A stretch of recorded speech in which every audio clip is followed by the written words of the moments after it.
ಗೌರಿಬಿದನೂರು ನಗರದ ರೈಲ್ವೆ ನಿಲ್ದಾಣದ ಬೇಡಿಕೆಗಳನ್ನು ಬಗೆಹರಿಸುವಂತೆ ಕೇಂದ್ರ ರೈಲ್ವೆ ಸಚಿವಾಲಯದ ರಾಜ್ಯ ಖಾತೆ ಸಚಿವರಾದ ವಿ ಸೋಮಣ್ಣರವರು ಶಾಸಕ ಕೆಎಚ್ ಪುಟ್ಟಸ್ವಾಮಿ ಗೌಡ ಶುಕ್ರವಾರ ಬೆಂಗಳೂರಿನ ಕಚೇರಿಯಲ್ಲಿ ಭೇಟಿ ಮಾಡಿ ಮನವಿ ಪತ್ರ ಸಲ್ಲಿಸಿದರು. ನಗರದ ರೈಲ್ವೆ ನಿಲ್ದಾಣದಲ್ಲಿ ಹೆಚ್ಚು ಪ್ರಯಾಣಿಕರು ಬೆಂಗಳೂರು ಹಾಗೂ ದೇಶದ ವಿವಿಧ ಭಾಗಗಳಿಗೆ ತೆರಳಲು ಆಗಮಿಸುವುದರಿಂದ ಹೆಚ್ಚಿನ ದಟ್ಟಣೆ ಇರುವುದರಿಂದ ಯಾವುದೇ ಅಹಿತಕರ ಘಟನೆ ಸಂಭವಿಸದಿರಲು ಹಾಗೂ ಕಾನೂನು ಸುವ್ಯವಸ್ಥೆ ಕಾಪಾಡಲು ರೈಲ್ವೆ ಪೊಲೀಸ್ ಠಾಣೆ ಅವಶ್ಯಕವಾಗಿ ಬೇಕಾಗಿರುತ್ತದೆ.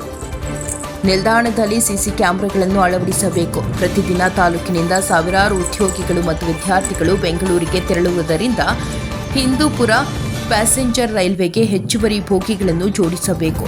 ವಯಸ್ಸಾದ ಮತ್ತು ವಿಶೇಷ ಚೇತನರಿಗೆ ಅನುಕೂಲವಾಗಲು ಲಿಫ್ಟ್ ಮತ್ತು ಎಕ್ಸಲೇಟರ್ಗಳನ್ನು ಅಳವಡಿಸಬೇಕು.